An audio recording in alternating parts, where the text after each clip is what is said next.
Então, o qual como a pedir de emoção também, tá com para deputado começa a pensar que é de assim, para é passageiro, é simples passageiro, é turista, turhene com barra de avião, se dado momento tem, então nossa den luna na de llovida, se tem llovida pisar, é avião tem que sair na certo momento, é pessoa que está dentro avião tem que barra, não, a nós tem é rampa para a pessoa menos válida, então a rampa é cita overtact. Então pensei me avisa também, se nós tem a rampa é se uso de rampa, quanto te custa para via busca bus ou shuttle com que voy me, no, que por duna é serviço que dado momento se tem llovida, ao zero forte. Bom, talaga gente que dá para tocar assim, muito chiquito,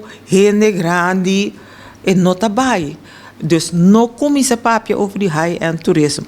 Vamos começar papia over de turismo de qualidade.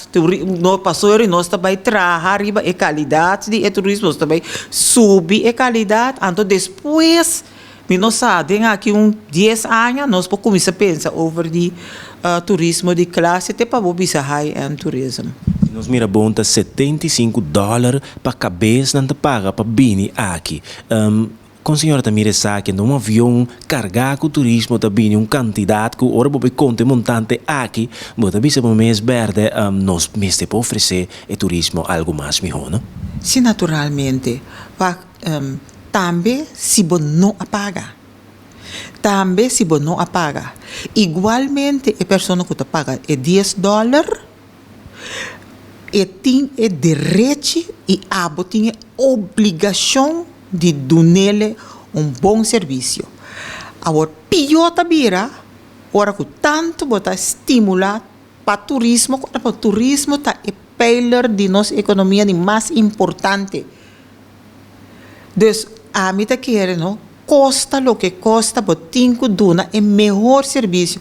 Agora, nossa generar, tem cifra de $940 mil, me tá querendo, 2 ou 3 lunas com a anha, que tá incrível, nós mesmos não averwacht que nós lo a generar a quantidade de sem aí. Se bo a generar a quantidade de sem aí, sa é hora aí, que botem que vai investir em turismo mesmo, em parte de dona, é melhor serviço, foi hora que turista vai, foi avião.